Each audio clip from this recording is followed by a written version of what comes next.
Going into these playoffs right now, you'll take Lamar Jackson. But why, Ryan? Why should everyone just automatically take Lamar Jackson over Dak Prescott heading into the playoffs?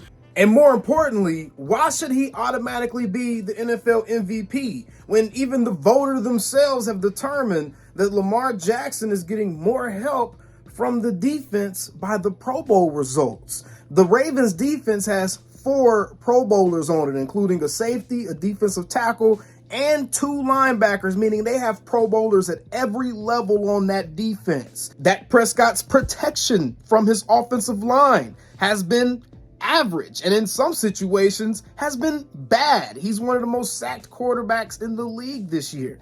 His weapons, he has CeeDee Lamb, a wide receiver he has groomed and grown with over the last few years. This isn't a situation where you have a receiver coming in making the quarterback better. These guys have established their rapport over the last few years, and they've gotten better together. Besides that, no one expected Jake Ferguson to be as good as he is already, and a lot of that is in large part of Dak Prescott. He's always made his tight ends look great. It was a complete question mark how they would use Brandon Cooks or if it would even work. And he's gotten more touchdowns this year than he's had since 2017 when playing with Tom Brady. And that's in large part because of the connection he has built with Dak Prescott. But even then, it's not like he's having a Pro Bowl type of season. And again, this is all while being the most penalized team in the league. So what exactly determines value? When Dak Prescott doesn't have a good game, the Cowboys lose. Whereas the Ravens can afford for Lamar Jackson not to throw for 200 yards 6 times this season, or to go scoreless with passing touchdowns 4 different times this season, and they still win in all of those games. But we're going to dive into that a lot deeper because this is the ultimate case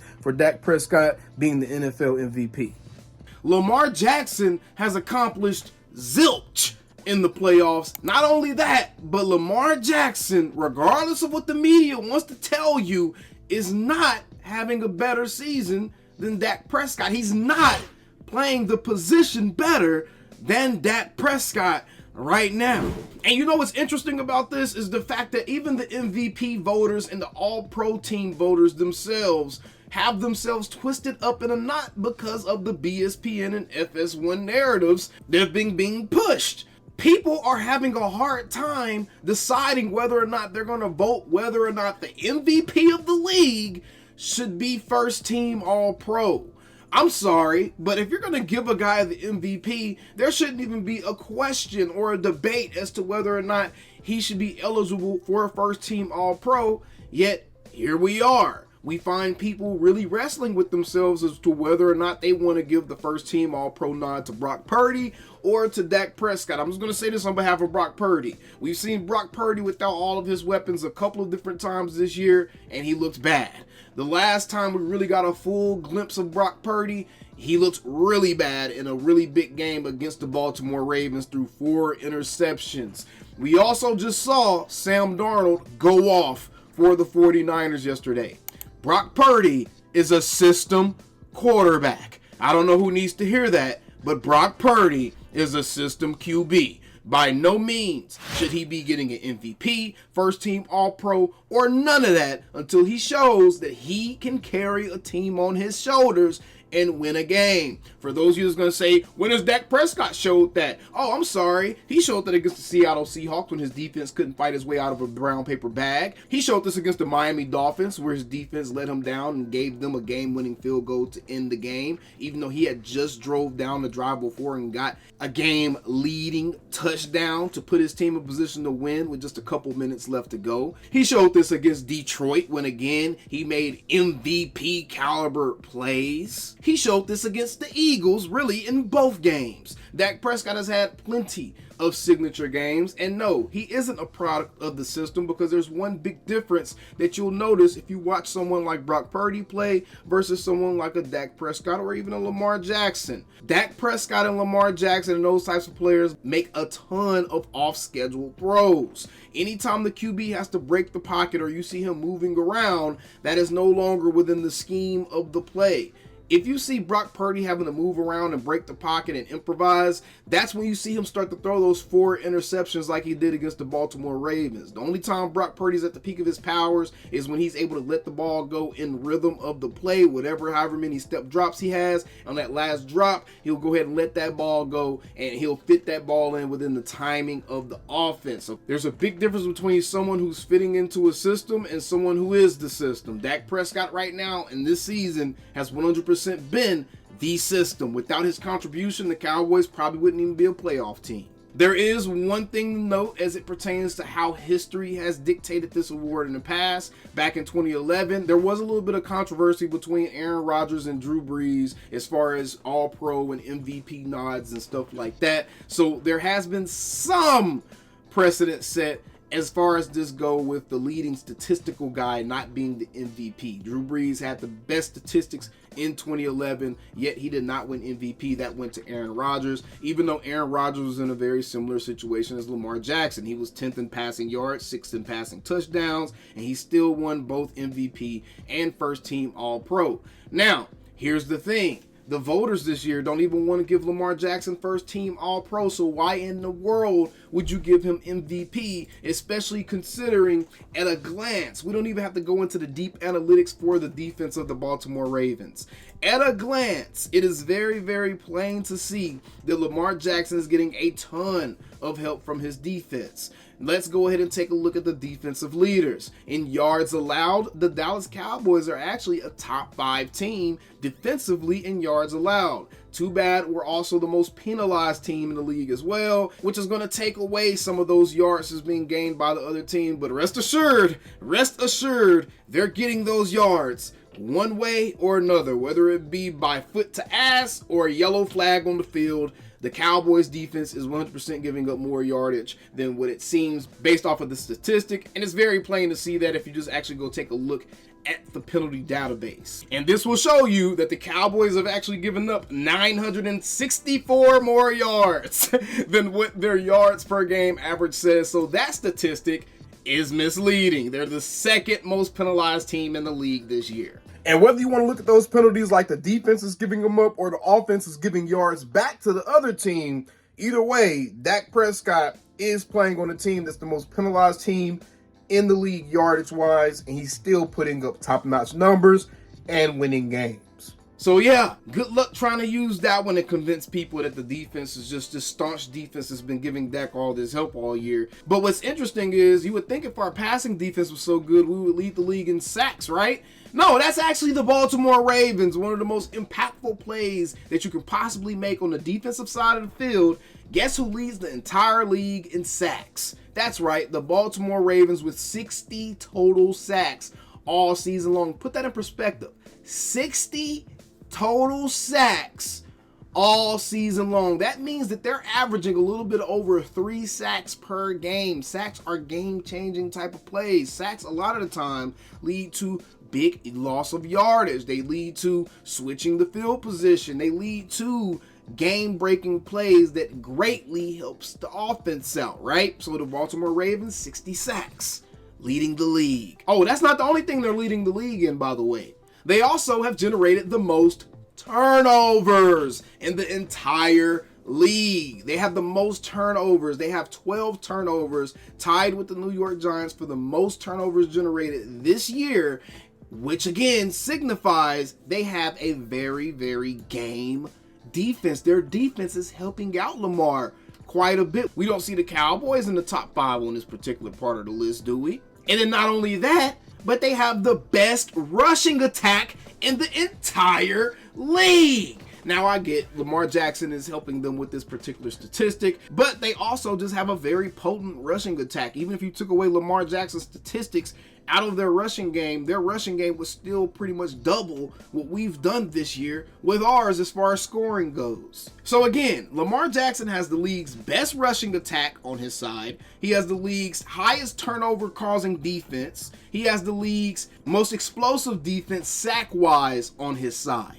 Quite a few advantages there, especially considering in the games that the Baltimore Ravens performed the best in the biggest games that catapulted Lamar Jackson to the front of the MVP race, the Ravens defense turned the ball over 5 times against the San Francisco 49ers. I would think that had a lot to do with him being able to beat that team. If you turn the ball over 5 times on any team, more than likely you're going to beat that team. We also saw the Ravens defense put a hurting on the Miami Dolphins. Again, putting them in a situation where Lamar was pretty much able to do whatever he wanted. And to be quite honest, by the third quarter, he was essentially just stat padding in that game because they were up by 20-something points. So you see, even with this small snapshot of the defense, it's very, very plain to see Lamar has a ton of help, and he has more help defensively at least than someone like Dak Prescott. But then we take an actual look at these guys head to head and we realize, why is this even a discussion? It genuinely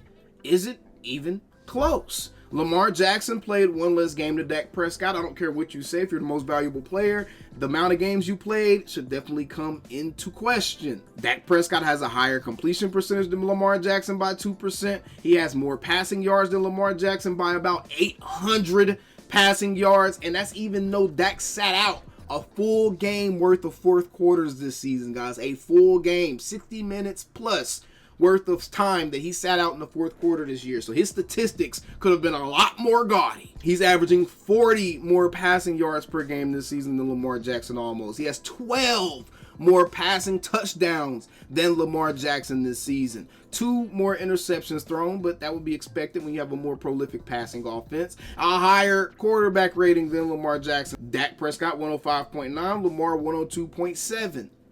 Obviously, Lamar has better rushing statistics, but here's the thing about Lamar Jackson's rushing statistics. He's not even the best rushing quarterback in the league this year. Yes, he has the most yards, but he's not actually getting into the end zone more than any other quarterback this season. So not only is he not leading the league in passing statistics, but he's also not leading the league in rushing statistics, which was supposed to be like the game-breaking feature of Lamar, right? So at what point do we take a step back and realize that Lamar isn't leading the league in any singular statistical category outside of rushing yards for a quarterback?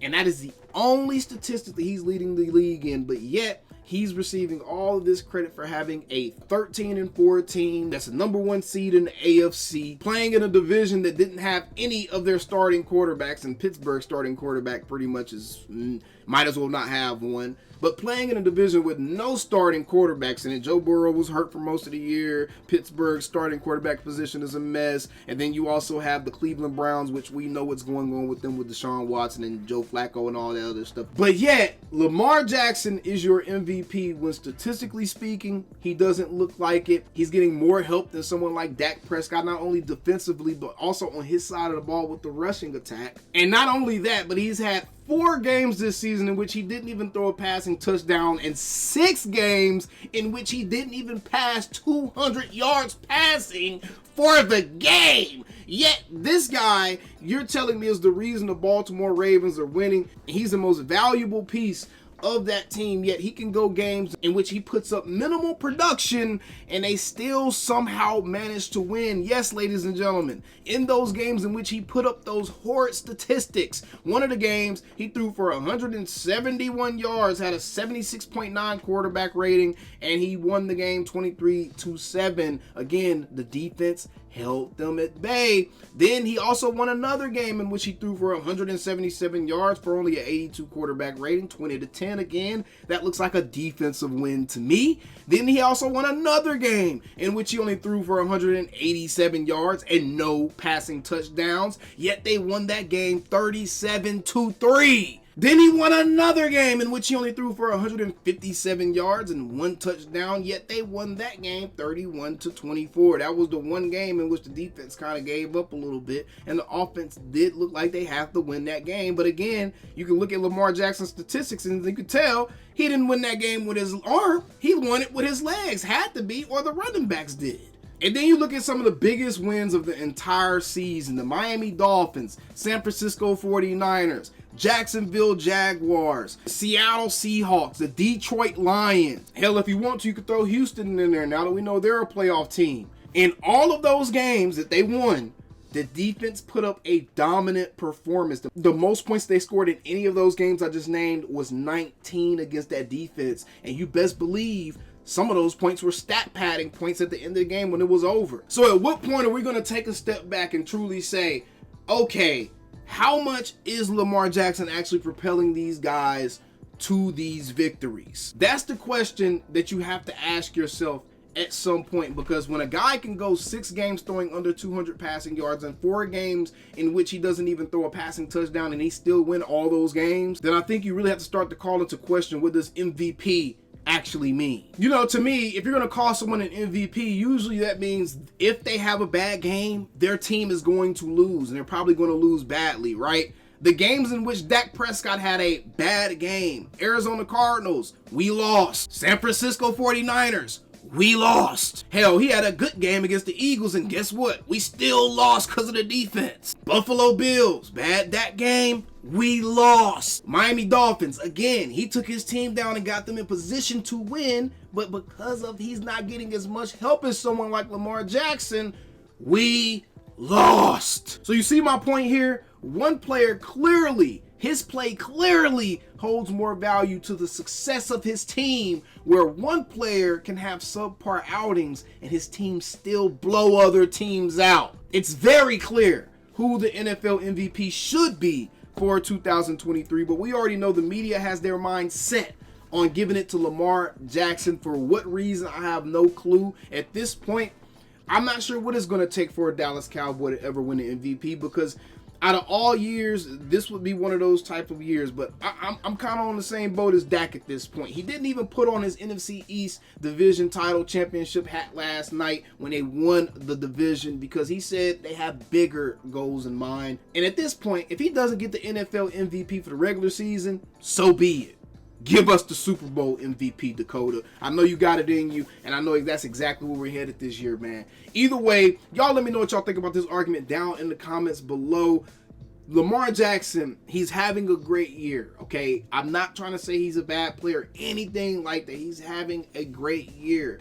But by every statistical category, every statistical measure, he is not having the same type of year as Dak Prescott. I mean, I don't care what type of metrics you want to look at, whether it's advanced metrics, basic metrics, whatever kind of metrics, they show that Dak Prescott is the better player and the better quarterback this year. And not only that, but Lamar Jackson is even getting better protection in the pocket than someone like a Dak Prescott. Dak Prescott's throwing the ball more accurately with an on-target percentage of 77%, and Lamar has an on-target percentage of 74%.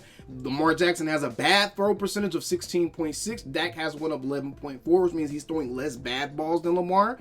Dak has more drops that he's had to deal with this year over Lamar Jackson. He has a 6.2% drop percentage with 36 drops on the entire season for Dak Prescott versus only 22 for Lamar Jackson. Dak Prescott has less time in the pocket than Lamar Jackson. Lamar's sitting back in that pocket for 2.7 seconds, almost 3 seconds. He has to 1 Mississippi, 2 Mississippi, 3 Mississippi, and then he has to throw the ball. Dak Prescott is back there for 2.3 seconds. That is a big difference when you're looking at pocket time for quarterbacks. He's sitting back there for 2.3 seconds, has been pressured on 17% of his dropbacks as opposed to 15.7% of Lamar Jackson's dropbacks.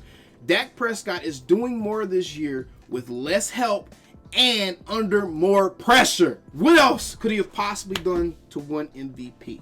I guess not get blown out by the Buffalo Bills. That one game completely derailed Dak Prescott's MVP campaign, and it's a shame. I don't think that's right, and I think it's BS. And honestly, it really kind of shows more so the value of a Dak Prescott when if he doesn't have a good game, this team loses. It's as simple as that. It doesn't get any more simple than figure out what an MVP is. Then if that player doesn't play well, his team loses. Point blank, period. Sports media has completely twisted and convoluted this entire conversation to the point to where now even the voters have themselves twisted up like a pretzel, and they have no clue how they want to vote. We're all pro MVP or none of that because of the media. Had the media not been driving this bus as heavy as they were driving it, and we knew this was going to happen because of the way they were setting it up. They essentially forced Dak to have to go on a 10 game win streak to try to win the NFL MVP. And if he lost any of those games, they were ready to take him out the race. And what happened as soon as he lost the Buffalo game? What happened?